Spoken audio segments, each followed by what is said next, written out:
Hi friends. నా పేరు Surendra. Welcome back to my channel. ఈ పర్టిక్యులర్ వీడియోలో 2 విషయాలు మాట్లాడుకుందాం. 'బిగ్ బాస్' గురించి నాని ఒక క్యాండిడ్ ఇంటర్వ్యూలో తన మూవీ ప్రమోషన్‌లో భాగంగా మళ్ళా హోస్ట్ ఛాన్స్ వస్తే మీరు సిద్ధమేనా అన్నదానికి చాలా చాలా మంచి సమాధానం ఇచ్చా అనమాట. సో, ఆ విషయాలేదో మాట్లాడుకుందాం. రెండోదేంటంటే 'సునీత గారు ఒక్కడున్నాడు' అనే మూవీలో కీరవాణి గారు సంగీతం వహించి, సీతారామ శాస్త్రి గారు రాసిన ఒక లిరిక్ అంటే ఒక పాట పోస్ట్ చేశారనమాట. ఈ 'ప్రవస్తి వర్సెస్ సునీత' అది ఇంకా కంటిన్యూ అవుతుంది. ఇది ఆగేలా లేదు. సో, ఈ పాట వెనకాల ఏంటి ఆమె చెప్పాలనుకుందేంది మాట్లాడదాం. అంటే ఆ పాటలో లిరిక్స్ ఎలా ఉంటాయంటే, అడుగడుగునా పడిపోయిన అంటే గుర్తుపెట్టుకోవడం కష్టం గదా! అందుకనే నోట్ చేసుకొని చెప్తున్నా. అడుగడుగున పడిపోయిన ఆగే వీల్లేదే పరుగు. కోరిన తీరాన్ని చేరే వరకు ఓ నిమిషమైనా నిద్రపోవా అన్నట్టు. అంటే ఇక్కడేంటంటే తొందర పడగూడదు మనము. మనకింకా చాలా ఫ్యూచర్ ఉంది. మనం అనుకున్న దాన్ని సాధించటానికి ఇంకా చాలా ఇచ్చేయాలని ఇండైరెక్ట్ అంటే ఇప్పుడు జరుగుతున్న ఇష్యూ గాబట్టి ఆటోమేటిక్‌గా ఆమె ఫస్ట్ 'ప్రవస్తి' కొన్ని ప్రశ్నలు సంధించింది. ఆమె సమాధానాలు చెప్పింది. అగైన్ 'సునీత' వీడియోకి 'ప్రవస్తి' అగైన్ విత్ ప్రూఫ్స్ అనమాట. అంటే విత్ లాజికల్ ప్రూఫ్స్ అంటాం కంటే అసల ఇంకా ఇంకా జ్ఞాపిక ప్రొడక్షన్స్‌కి జ్ఞాపకం ఉండే ప్రశ్నలు సంధించింది. 'సునీతకి' మామూలు ప్రశ్నలు సంధించలేదు. వాటి గురించి మాట్లాడుకుందాం. సో, అంటే లిరిక్స్‌నే కోట్ చేయాలంటే ఏదైనా చేయొచ్చు. ఇప్పుడు ఈవెన్ మనలో గాని ఒక లిరిసిస్ట్ గాని ఉంటే 'ప్రవస్తికి' సపోర్ట్‌గా ఉండే పాట కూడా ఉంటది. ఓకే. ఎన్ని ఎదురొచ్చినా, ఎంత పెద్దవాళ్ళొచ్చినా, తప్పు నీది కానప్పుడు పోరాడు, పోరాడు మిత్రమా అనే ఒక లిరిక్‌ని జోడించారనుకో, అది ఆమెకి సరిపోయే పాటయిద్ది. ఇట్లా చేయొచ్చు.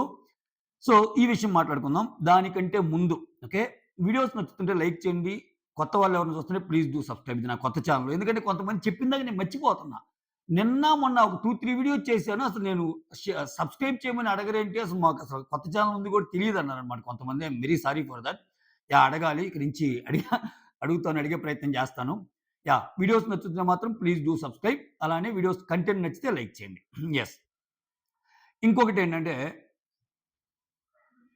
ఈ 2 విషయాల కంటే ముందు ఒక మెయిన్ విషయం మాట్లాడి ఈ టాపిక్‌లోకెళ్ళిపోదామండి. సో, మొత్తానికి 2 రోజుల నుంచి ఏదైతే టాపిక్ నడుస్తుందో ఓకే. పహల్గామ్‌ది. మొత్తానికి మోడీ ప్రకటనల వల్ల పోసుకున్నంత పనవుతుంది. అంటే ఆహ్, కవ్వింపు చర్యలకు దిగటం ఎందుకు? తర్వాత సుస్సు పోసుకోవటం ఎందుకు? సో, అది చిన్నా చితక చర్య. 28 మందిని ఇది జేయటం అంటే.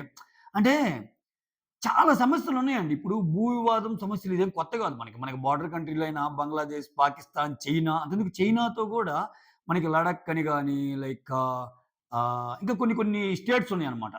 ఉత్తరాఖండ్ అంటే ఇవన్నీ అంటే సివిలియన్ వార్స్ ఎప్పుడు జరగల. మనకి ట్రేడ్ వార్స్ జరుగుతాయి, బిజినెస్ వార్స్ జరుగుతాయి. ఇట్లా ఉంటది గానీ, ఇది లేస్తే సివిలియన్ వార్ అంటే మనుషుల్ని ఎలా చంపాలన్నదే ధ్యేయంగా పనిచేస్తున్నోళ్ళకి ఒక్కసారి అటువంటి దెబ్బ చూపిస్తేనే కరెక్ట్‌గా మాటింటారని మోడీ 5 పాయింట్ ఫార్ములా ఏదైతే చెప్పాడో నిన్న, సింధు జలాలు ఆపేయటం అయితేనేమి, ఆ తర్వాత ఇమ్మీడియేట్‌గా 48 అవర్స్‌లో వాళ్ళు వెనక్కెళ్ళాలంటమే గాని, ఇయన్నీ ఇంకా ఒక 3, 4 ఉన్నాయన్నమాట. ఇటువంటి వాటి మీద చాలా సర్వత్రా హర్షమవుతుంది. సో, మొత్తానికి ఇటువంటి ఆపటానికి దట్టు మోడీ ఎంటైర్ వరల్డ్‌ని ఉద్దేశించి చూపిస్తా నా తడాఖా అన్నట్టు అన్నాడన్నమాట. ఇంగ్లీష్‌లో మాట్లాడతా. So, that itself indicates తగ్గేదేలా అన్నట్టు బిహేవ్ చేస్తున్నారన్నమాట. భారతదేశంలో ప్రతి ఒక్కడి అభిమతం గూడా అదే. లాస్ట్ టైమ్ జరిగిన ఇన్సిడెంట్ వల్ల. ఎందుకంటే టూ మచ్‌గా అంటే వాళ్ళకింకా సోయి ఎందుకు రాకపోతే ఇంక మనం అంటే ఇప్పుడు ఏంటి విడిపోయేటప్పుడు విడిపోయినా ఇప్పుడు వాళ్ళ రూపీ వాల్యూ చూసుకుంటే అర్థం కావట్లా. ఒక దేశం ప్రోగ్రెస్ అవ్వాలంటే టెర్రరిస్ట్ యాక్టివిటీస్ ఇయన్నీ ఉంటే ఎవడొస్తాడు? నీ దేశంలో పెట్టుబడులకి ఎవరిస్తారు? వాళ్ళ రూపీ వాల్యూ ఎంత పతనమైంది? ఆ!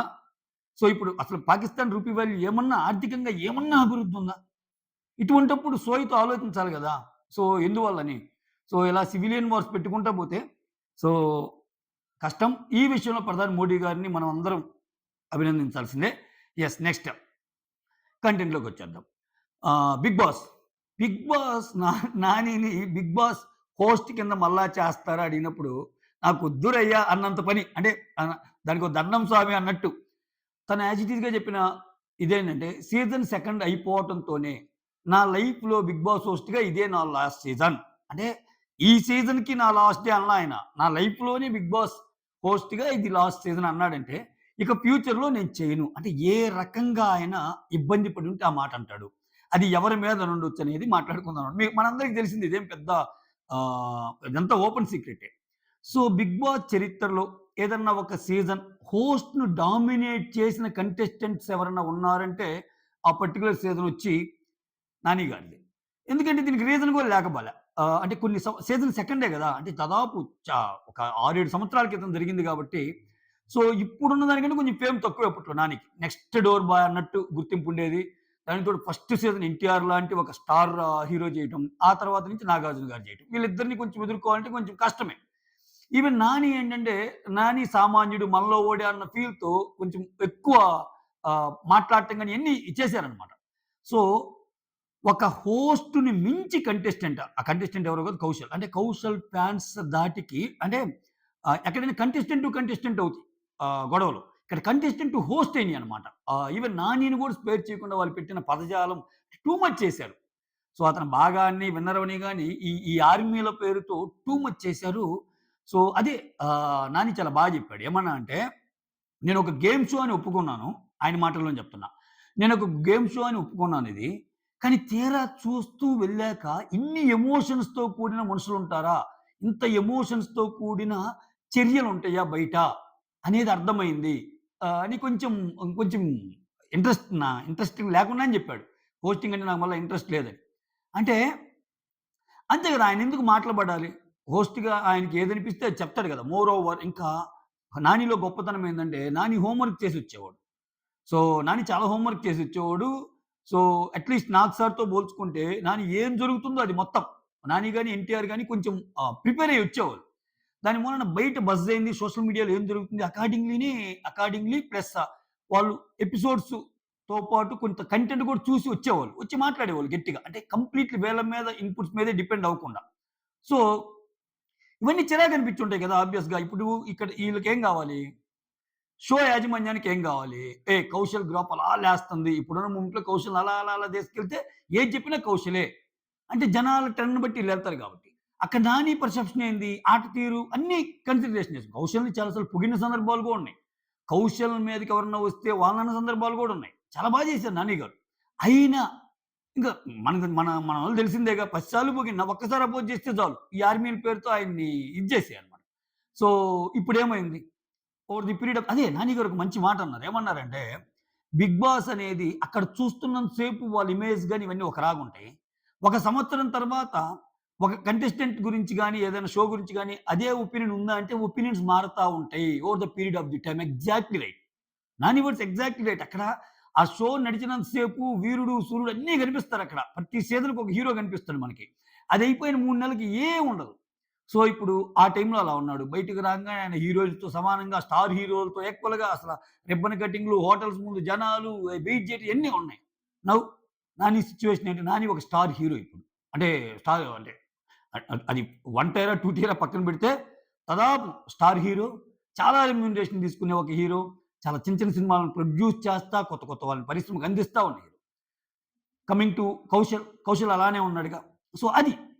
అంటే ఆయన చెప్పిందేందంటే, కౌశల్ మీద అప్పుడనుకున్న వాళ్ళు కూడా ఒపీనియన్స్ కొన్ని మారినియిగా.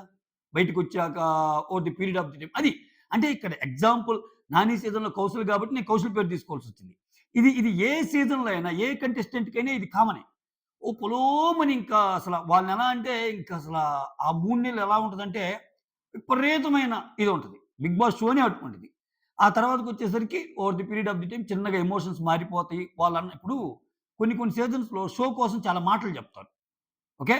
మనం అక్కడ జరిగిన దాన్ని బట్టి, ఆ రోజు దాన్ని బట్టి చెప్తాం. కానీ వాళ్ళు ఆ మాటలను బయటకొచ్చాక నిలుపుకున్నారా? లేదా? అది సెకండరీ మళ్ళా. అది మొత్తం మారిపోద్ది. అరే! నేను చాలా చెప్పాడు కదరా! బయటకొచ్చాక నేను చాలా చేస్తానని. ఏం కనపడటం లేదే. అప్పటికి అయిపోయి ఉంటది. అప్పటికి షో అయిపోయి ఉంటది. విన్నరో, రన్నరో అయ్యుంటారు. ఏం ఉండదక్కడ. ఇది ప్రతి సీజన్‌లో జరిగేదే. ఇటువంటి విషయాల్ని చాలా సున్నితంగా రెండే 2 ముక్కల్లో చెప్పాడు. సో, అక్కడ ఉన్న ఎమోషన్స్ అనేయి over the period of the time మారతా ఉంటాయి. సో, ఇది గేమ్ షో అని వచ్చా గాని ఎమోషనల్‌గా ఇంత ఉంటదని నాకు తెలీదు అని చెప్పడం ద్వారా నమస్కారం అన్నట్టు చెప్పేసాడు. That's the first part of this video. Second part అంటే ఈ 2 విషయాలు క్లబ్ చేసి చెప్దాం అనుకున్నా. 2 వీడియోస్ ఎందుకని. రెండో పార్ట్ సునీత గారు. సునీత గారు చెప్పాగా 'ఒక్కడున్నాడు' సాంగ్‌లో 'ఒక్కడున్నాడు' మూవీలో ఆ లిరిక్‌ని 'ప్రభస్తి' కొన్ని క్వెషన్‌లు సంధించింది. సింపుల్ అబ్బా! దీన్ని వీళ్ళు లాగుతున్నారు కాబట్టి ఒక రకంగా కీరవాణిని కూడా ఇండైరెక్ట్‌గా ఏమి ఇరికించినట్టే. ఎందుకో కూడా చెప్తా చూడండి వీడియోలో. 'ప్రభస్తి' స్ట్రెయిట్ అవే పాయింట్లు అడుగుతుంది. ఏమని అడుగుతుంది? నన్ను బొడ్డు కిందకి శారీ కట్టుకోమన్నారు. అది తప్పా? కాదా? కంఫర్ట్ లేకుండా ఒక అమ్మాయిని అలా చేస్తారా? లేదా? ఇంకొకటేంటంటే, ఈ పాటల సెలక్షన్స్ గూడా నాకొక రూలు, వేరే వాళ్ళకొక రూల్ ఎలా ఉంటది? లిరిక్స్ అనేవి లిరిక్స్‌లో చిన్న తప్పుంటేనే తప్పు పట్టే మీరు ఏకంగా లిరిక్స్ చేతి మీద రాసుకొనుంటే దాన్ని ఎలా సమర్థిస్తారు? ఓకే. ఆ తర్వాత పెళ్ళిళ్ళ విషయంలో. పెళ్ళిళ్ళలో పెళ్ళిళ్ళలో సింగింగ్ చేసేవాళ్ళు అసలు సింగర్సే కాదని నా అభిప్రాయం అని కీరవాణి గారన్నారు. నా దగ్గర చాలా మంది చాకిరీ చేస్తున్నారు. నువ్వు గూడా వస్తే చాకిరీ చేయించుకుంటా అన్నారు. ఇవి గదా! ఈటికి ఒక్కో పాయింట్ కింద చెప్పు. జ్ఞాపిక వోళ్ళు కొంత ఏదో కన్విన్స్ చేయడానికి ఇచ్చారు. ఈ అమ్మాయి మళ్ళా రిటర్న్. వాళ్ళు అన్న మాటల కాడ్నించి మొత్తం ప్రూఫ్స్ పెట్టేసింది. సో, ఆబ్వియస్‌గా నీ మాటల్లో నిజమున్నప్పుడు, నీ మాటల్లో నిజాయితీ ఉన్నప్పుడు కాన్ఫిడెన్స్ లెవెల్స్ వేరే ఉంటాయి. అయి కొట్టొచ్చినట్టు కనిపిస్తున్నాయి. అవి ప్రవృత్తి మాటల్లో కనిపిస్తున్నాయి. సో, ఇక్కడ ఒకటబ్బా, ఇక్కడ కీరవాణి గారిని ఇండైరెక్ట్‌గా ఇరికిచ్చిందన్నది ఎందుకో నేను చెప్తా చూడండి. ఆమేమనింది, అవును ఒక పెద్దాయన, ఒక పెద్ద పొజిషన్‌లో ఉన్నాయన సినిమా పాటలనేవి వెడ్డింగ్‌లో పాడితే, పాడేవాళ్ళని నేను సింగర్స్‌గా ట్రీట్ చేయనన్నాడు. దానిదేముందన్నట్టది. సో, ఇక్కడ అంత పెద్దాయన మళ్ళా వచ్చి ఏమో 'ప్రభస్తి' మాటకి రివర్స్ స్టేట్‌మెంట్ ఇవ్వలేడు కాబట్టి ప్రాబబ్లీ ఈయన కూడా ఈమె చేత చెప్పించుంటారేమో. ఎందుకంటే 'చంద్రబోస్' గాని, కీరవాణి గారు గాని వాళ్ళు అసలు దీని మీద స్పందించలేదా? ఆ చిన్న అమ్మాయి దానికి మనం స్పందించేదుంది అనుకున్నారేమో. అందుకని వాళ్ళ మాటలు కూడా ఏమైనా సునీత గారితో చెప్పిస్తున్నారేమో. రైట్. ఇక్కడ స్ట్రెయిట్ క్వెషన్ అండి. మీరు థింక్ చేయండి.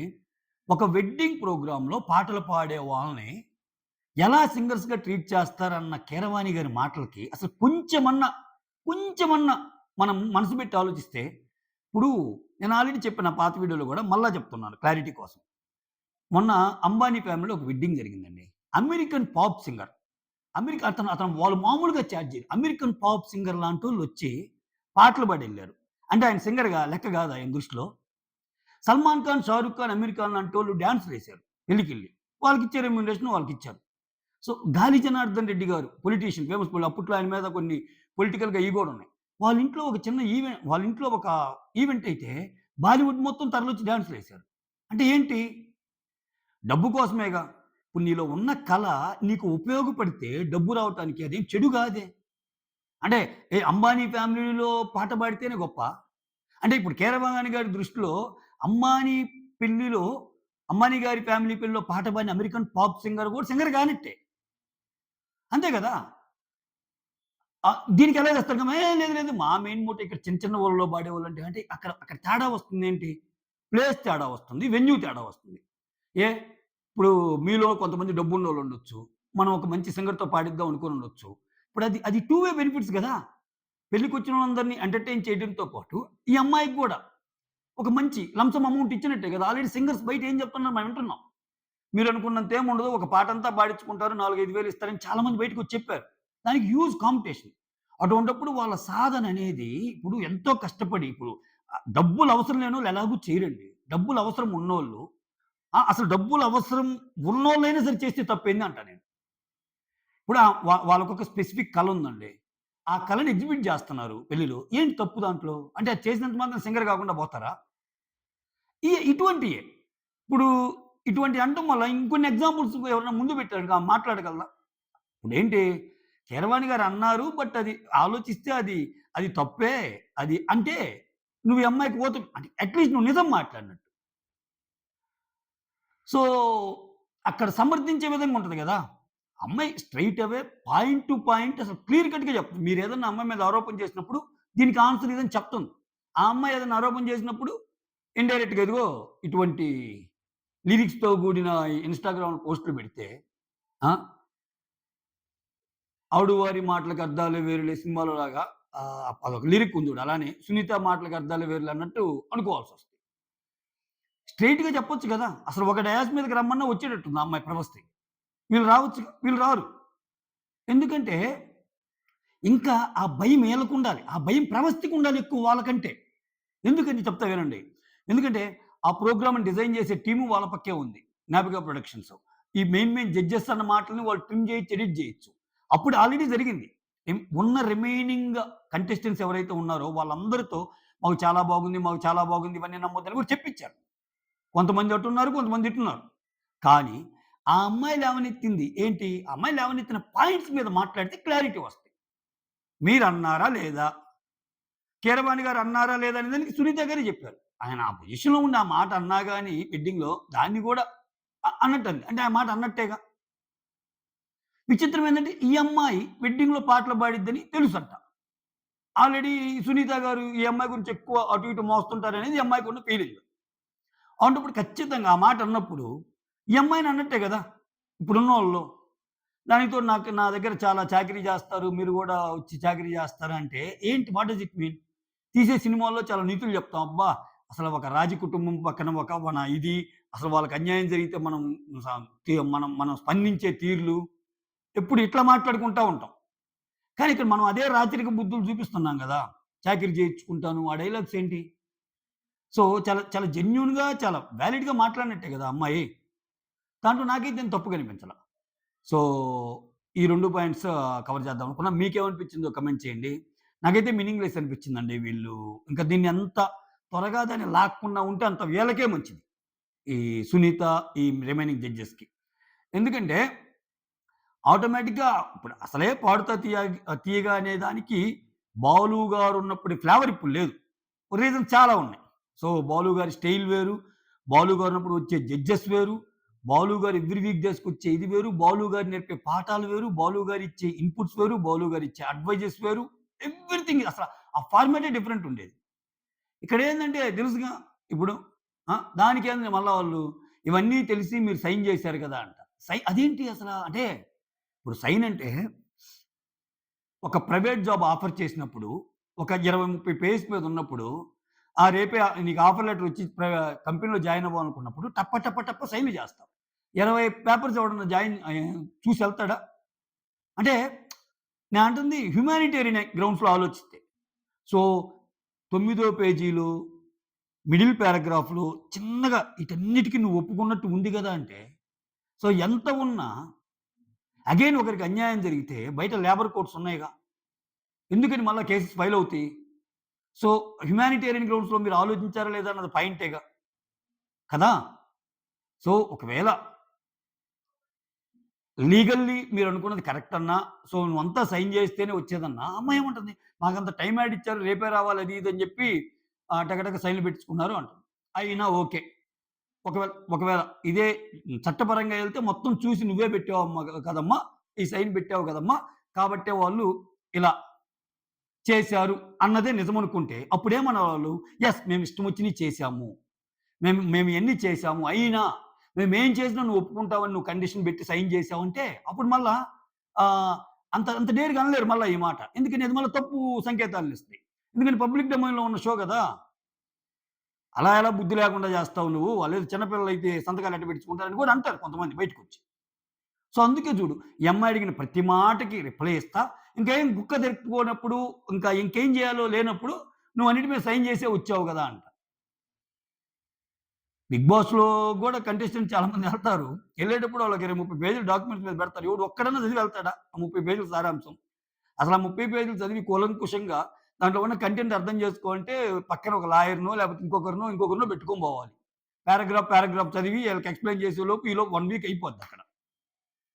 నాకు సార్ వచ్చేసి ఎలిమినేషన్ రౌండ్ ఎవరు అంటారక్కడ. ఈలోపు అయిపోద్దనమాట. అట్టుంటది. So, that's all guys. Yes. So, videos నచ్చుతుంటే మాత్రం లైక్ చేయండి. కొత్తగా ఎవరైనా చూస్తుంటే please do subscribe. Signing off మీ సురేంద్ర.